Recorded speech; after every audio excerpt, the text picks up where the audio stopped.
Bonsoir mesdames et messieurs et mesdemoiselles, j'espère que vous allez bien où que vous soyez à travers les quatre coins du globe.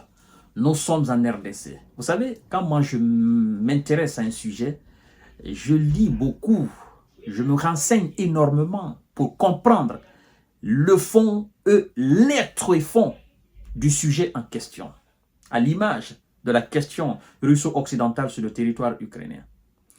Voici donc l'homme qui menace de marcher sur Kinshasa, l'homme qui veut renverser M. Félix Tshisekedi, l'homme qui veut refonder l'État congolais à son image.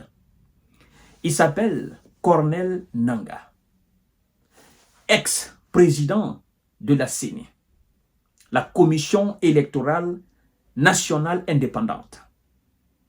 Monsieur Corneille Nangaa, il y a beaucoup de choses à dire à son sujet.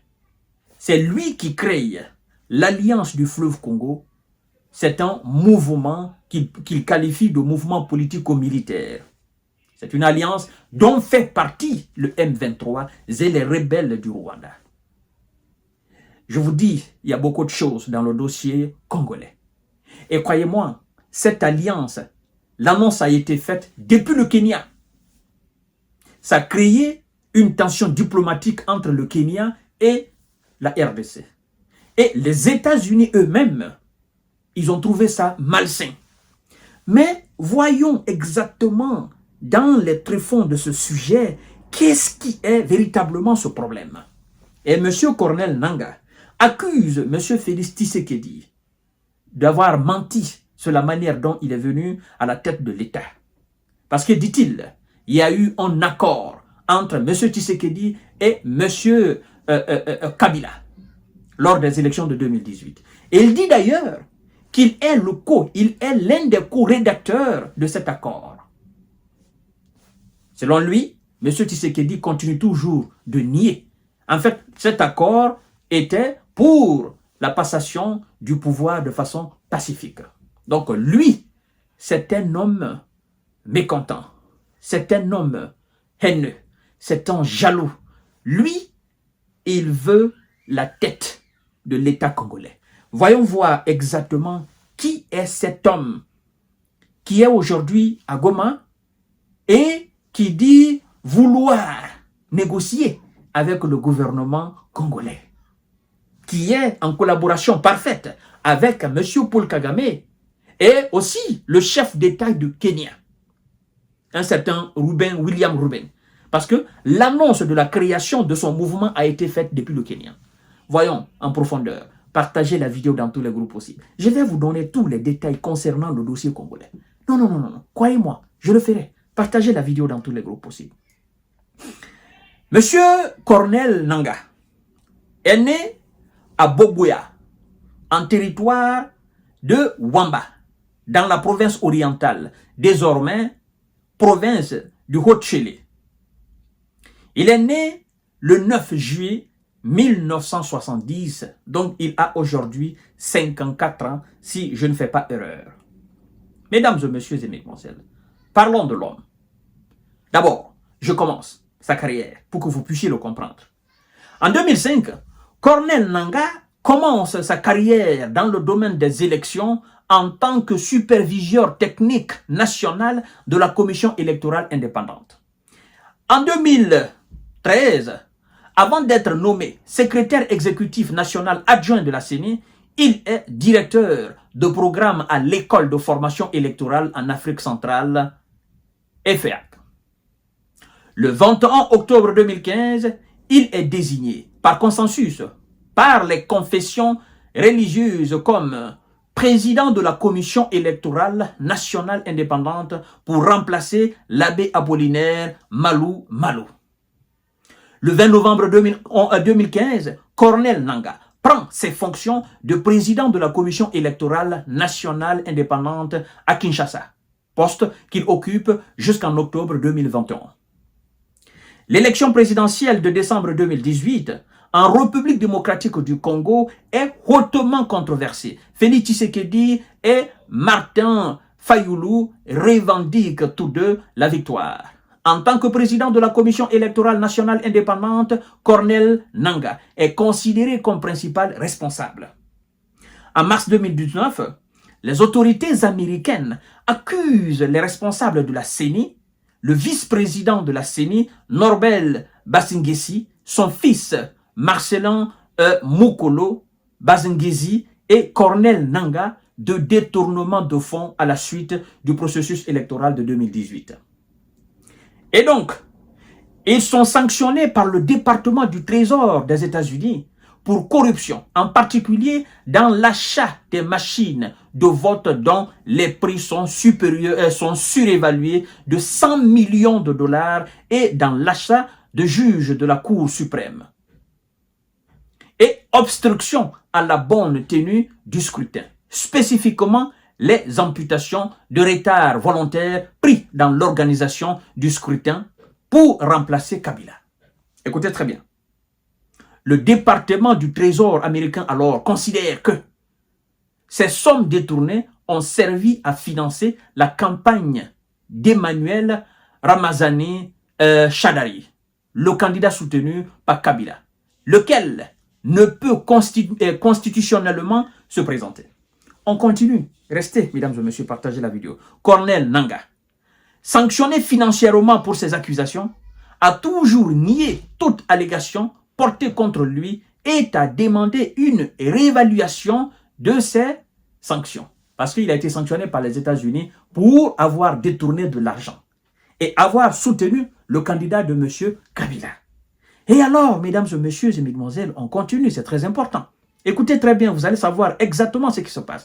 En novembre 2019, avec l'appui de son avocat américain, il dépose une plainte devant la cour de district pour le district de Columbus pour contester la validité de ces sanctions et faire valoir ses droits, tout en continuant de clamer son innocence présumée jusqu'à ce qu'une éventuelle culpabilité soit prouvée devant un tribunal compétent. Écoutez bien. Le mandat de Corneille Nangaa à la présidence de la CENI expire en juin 2019, mais en l'absence de nomination d'un successeur, il reste en fonction. Au terme d'un processus controversé, Denis Kadima est élu président de la CENI en remplacement de Nangaa en octobre 2021.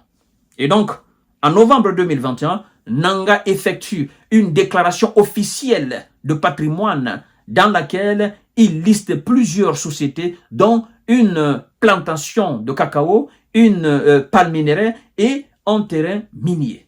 En février 2023, Corneille Nangaa annonce sa candidature à l'élection présidentielle de décembre 2023. C'est là où tout commence. Mais je vous ai parlé, je vous ai fait lecture tout à l'heure de tout cela pour que vous compreniez d'où vient l'homme et quelles sont ses ambitions. Écoutez maintenant. Les choses sérieuses commencent, mesdames et messieurs, c'est très important. En février 2023, Corneille Nangaa annonce sa candidature à l'élection présidentielle de décembre 2023 et fonde le parti politique nommé Action pour la dignité du Congo de son peuple, officiellement présenté 25 février 2023 à Kinshasa. Et donc, en septembre 2023, Corneille Nangaa accuse Félix Tshisekedi d'avoir menti en niant l'existence d'un accord électoral qu'il aurait signé avec Joseph Kabila lors de l'élection présidentielle de 2018. Nangaa affirme être un des co-rédacteurs de cet accord signé avant la publication des résultats visant à une passation pacifique du pouvoir. Le divorce est là. Monsieur Nangaa accuse Monsieur Tshisekedi. Il dit, Monsieur Tshisekedi a signé un accord et je suis l'un des co-rédacteurs de cet accord pour la passation du pouvoir de façon pacifique. Monsieur Tshisekedi dit, vous mentez. C'est pas vrai. Ce que vous dites, c'est voilà, c'est du mensonge, c'est des accusations futiles. Ça n'a pas d'intérêt. C'est pas réel. C'est infondé. Et donc, Monsieur Corneille se retire. Et qu'est-ce qu'il fait? Donc, il rentre dans le cadre de la rébellion. C'est ça, mesdames et messieurs et mesdemoiselles. Alors, Nangaa est finalement pas candidat à l'élection présidentielle de 2023. Mais le 15 décembre 2023, quelques jours avant l'élection, il annonce depuis le Kenya, écoutez très bien, il annonce depuis le Kenya la création d'une coalition politico-militaire nommée Alliance Fleuve Congo.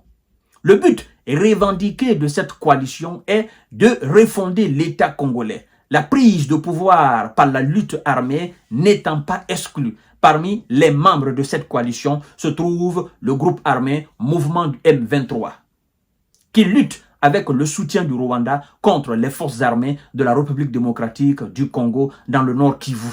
Et la milice Banyamulenge, voilà, qui est active au sud Kivu. L'annonce de la fondation de cette coalition engendre une crise diplomatique entre le gouvernement de la RDC et celui du Kenya. Les États-Unis critiquent aussi cette annonce, faisant part de leur profonde préoccupation. Là, vous avez tout compris. Là, mesdames et messieurs. Donc, dans cette situation conflictuelle à l'est du Congo, dans cette alliance où se retrouvent des rebelles et l'armée congolaise, il y a différentes armées. Croyez-moi, il y a différentes milices. Croyez-moi. Parce que pour que M. Corneille Nangaa fasse la déclaration de création d'un groupe rebelle dans un pays qui est dans les conditions normales un pays de droit, ou qu'on peut qualifier d'un pays de droit, le Kenya, il a fallu l'approbation des autorités kenyanes. Parce que je ne peux pas être président de la République du Kenya et accepter qu'un individu d'un autre État fasse une déclaration de création d'un mouvement rebelle qui a pour but d'aller alors saboter l'intégrité, n'est-ce pas, de ce pays-là. Sachant très bien que moi-même, je suis un État de droit. Donc, le président kenyan, il est alors complice de la création de ce mouvement. Et donc, nous pouvons dire aujourd'hui, sans aucune forme de nous tromper, qu'il y a aussi, évidemment, des militaires kenyans, des rebelles même kenyans, qui sont dans ce mouvement-là. Et donc, vous avez aujourd'hui la preuve évidente que l'armée rwandaise est dans ce mouvement-là. Et donc, il y a toute une coalition de malfrats dans cette alliance qui s'attaque à la RDC. Vous comprenez? Ce n'est pas seulement mouvement M23, ce n'est pas seulement l'armée rwandaise. Il y a toute une coalition de malfrats. Ce sont des terreaux, c'est un mouvement, c'est un très grand mouvement. Parce que lui, il a créé ce mouvement-là. On sait combien d'hommes il est venu de Kenya? On ne sait pas, mesdames et messieurs et mesdemoiselles. Donc, la situation, voilà en clair la situation. Et le type, il menace de marcher sur la capitale, n'est-ce pas, RDC. Donc, en août 2024, Nangaa et 25 autres personnes sont jugées par un tribunal militaire à Kinshasa pour leur participation au M23 et pour crimes de guerre. Ils sont tous condamnés à la peine de, voilà, par contumace. 21 des 26 accusés, dont Nangaa, sont en fuite. Donc aujourd'hui, nous avons quelqu'un qui est à la tête d'une coalition de plusieurs pays militaires contre la RDC. Voilà le problème, mesdames et messieurs. Et donc, si M. Tshisekedi veut qu'il prenne ses dispositions, s'il veut aussi qu'il reste et qu'il dorme tranquillement. En tout cas, voilà l'homme. C'est lui-là même qui est à la tête. Et M. Paul Kagame et le président kenyan, et donc, voire même de l'Ouganda, ça vient de partout. C'est un mouvement costaud.